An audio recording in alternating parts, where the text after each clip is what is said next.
Welcome back to Now We're Talking, the show that looks at some of the top trending news stories of the week. With me today in the studio is the DJ Valentino Tia and the writer Danielle Matthews. In a random act of what some say is kindness, the outgoing US President Barack Obama announced on Tuesday that the remaining sentence of the WikiLeaks whistleblower Chelsea Manning will be commuted, meaning that she will now be released in May. The 29-year-old transgender US Army private, born Bradley Manning, was sentenced to 35 years in 2013 for her role in leaking diplomatic cables to the anti-secrecy group. She will now be freed on the 17th of May instead of a scheduled 2045 release date. The leak was one of the largest breaches of classified material in US history, but the sentence was described as too harsh and the US Army was criticised for making her an example.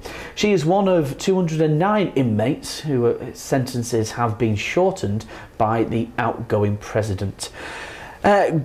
Good news, I'd say, there for obviously Chelsea Manning. Yeah. She was imprisoned obviously for leaking all this information to WikiLeaks. But the sentence, the 35-year sentence, was always seen as too harsh, wasn't it, Daniel? Far too harsh. I think it's the longest sentence given to a whistleblower in US history, if I'm correct. It's right, yeah. And I think to have it commuted, I mean, all Chelsea Manning did, I mean, she was apparently at the time she was in the army, she didn't have a good time of it, she was being mistreated, etc. So whistleblowing is something that is necessary for people to feel they eventually can do, and to have a recrimination of 35 years for doing essentially something that she felt at the time was in public interest. A lot of people would agree with her. I think it's a really good move by the outgoing Obama administration to commute a sentence. Yeah. I think it's a good move, definitely a good move. Because I mean, obviously the prosecutors said that because she leaked all this information online, sensitive information, that anybody could therefore get access to it, such as groups like Al Qaeda at the time could have accessed that information, and then therefore could have jeopardised the war in the Middle East. What are your thoughts, Valentino?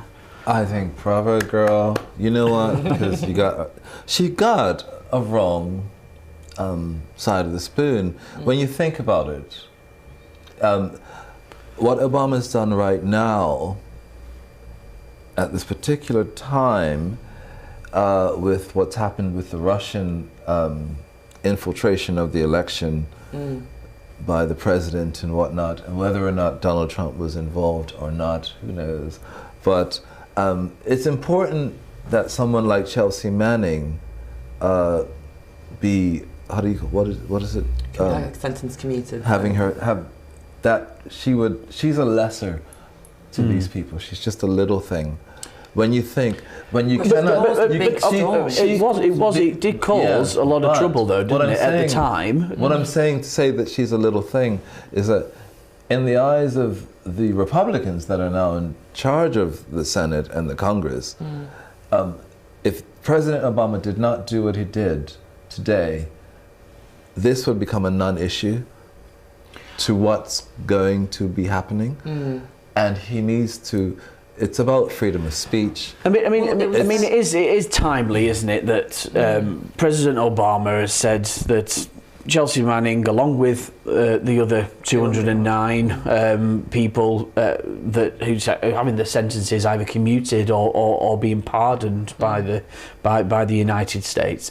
It's timely that, you know, this is an outgoing president who has always been really for the forefront of civil rights, not only for the black community in America, but also the LGBT community, of which Chelsea Manning would identify. And a lot of the people that get ignored by government. Yeah. But, I mean, it's had quite a big fallout as well. I mean, obviously, Obama's, I think it's one of the biggest amount of people that's been pardoned by administration outgoing. It's tradition, isn't it, to do it? But and one of the things that's come up is that Julian Assange apparently said last week that should Chelsea Manning have her sentence commuted, that then he would allow himself to be extradited to the United States. Okay, so it's a better bargaining kind definitely, of. Definitely. I think from the administration's point of view, they might think, well, it's good PR to let Chelsea Manning out early, and it gets them the bigger fish to fry, which is Julian Assange. Right. Potentially. And as we know, Obama's dealing with a lot of issues lately that he knows that are going to be ignored by the next presidency. Yeah, I completely agree. And he's always been a hero for the underdog. During his presidency, he's concerned about the community, and people are at this point, quite frankly, scared, pointless, as to whether the whole communities. I'm looking on YouTube last night, looking for new songs and stuff, you know, and things like that. And you can't. I go through a lot of the, I don't know, the Southern American style groups and stuff, and I see a lot of people posting videos about a lot of black community and Hispanics. Do I leave the country now? Is it time for me to get out of here? What am I going to do? There's a huge climate of fear. They're so furious with what's happened. No one really knows, you know. Donald Trump used to hang out at Studio 54. No one really knows what is to come. You know. So, but Obama is cleaning house to protect the rights that we're going to have a hard time with the Republicans. Yeah, it'll be going backwards potentially. If you look at history, if you look back to Reagan and Bush and what, it's.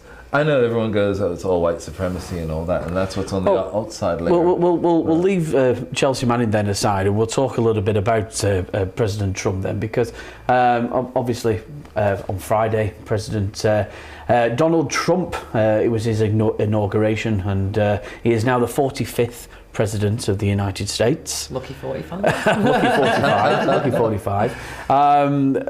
Obviously, this show is not live, so we don't know what actually happens for the inauguration on Friday. But quite a lot of people have said that they're not going to take part in the inauguration as a kind of a protest against Mr. Trump. Well, it's like spoiling your ballot paper, isn't it? It's kind of a way. It's not going there and shouting and trying to overshout other people's views. It's a way of standing there and just saying, I refuse to get involved. It's a way of taking away your backing, isn't it? If you don't give it any attention, you lower the media attention potentially and take it away from that issue and to your own issues. But whether or not it turns out, I mean, a lot of people with the, like, say, with spoiling ballot papers, a lot of people say they do or they're going to, and then at the end, maybe not. Maybe not. But it's all been going on, obviously, over this last week on social media in the run-up to Donald Trump's inauguration. A TV listing of the President-elect's inauguration has caught people's attention both in the UK and in the US. The Sunday Herald TV critic Damien Love reimagined the ceremony as a return of the classic science fiction series The Twilight Zone. After a long absence, the listing reads, The Twilight Zone returns with one of the most ambitious, expensive and controversial productions in broadcast history. Sci-fi writers have often dabbled with the alternative history stories. Among the most common was the what if the Nazis had won the Second World War scenario. But this huge interactive visual reality project, which will unfold on TV and in the press and on Twitter over the next 4 years, sets out to build an ongoing alternative present, it says. It does go on and basically, you know, says, Donald Trump stars in the lead role of this kind of made-up kind of reality TV universe thing. I love the sound of that. That sounds brilliant. It is. It's how quite creative. It is quite fun. But quite a lot of people have obviously poked fun at Donald Trump because of the kind of person he is and the character he is. He's been quite easy to mimic and lambast and that kind of thing. Are we giving him, fair game here? Should we not just give the guy a chance, do you think? I think it depends on personality, doesn't it? You know what? If you deserve a chance, you get a chance. If you're not a good person, you don't do good things, you shouldn't get a good chance. He's going to have the chance. He's been voted. He's going to be given the chance. But I don't think that means people have to sit back and go, oh, go on then, Donald, let's see what you do. I'm going to say I don't think he's going to do good. I think it's an opportunity. I think this is one of those situations where you have to think, America, don't be stupid. It's not Trump who's going to fix your world or our world or save your life or look after your children. or make sure your car is washed, or make sure your taxes are paid, or make sure you don't get beat up by some abuser or some hater or whatever. It's you. He's going to do what he's going to do, and it all might just be a cartoon. So it's time for, I believe, the American public to look out for themselves. Is it you can't take the presidency for granted. That yeah, but do you not think that you know, Donald Trump's election, if you like, winning the election was a protest vote against the establishment in the US, so that therefore, you know, they want somebody new. This is a guy who's got no background in politics. He's a TV star. He's a self-made billionaire. You know, he's a property tycoon and all this lot. But he's not old school politician, is he? I'm still not convinced that the election wasn't fixed.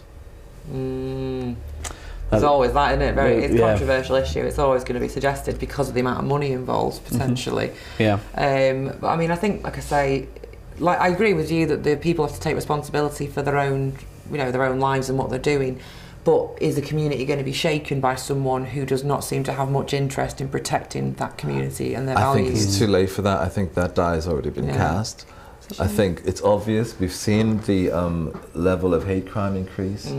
We've seen the I could see a return of the Black Panthers. I could see a return of the KKK. I can see all this stuff that I never thought I would ever see again in my life. Let's horrendous. Yeah, let's not be too downbeat. I think we'll have to wait. We shall have to wait and see what a Trump presidency brings. Anyway, that's all we got time for in this part. But do stay with us because we'll be talking TV next. I'll see you in 3.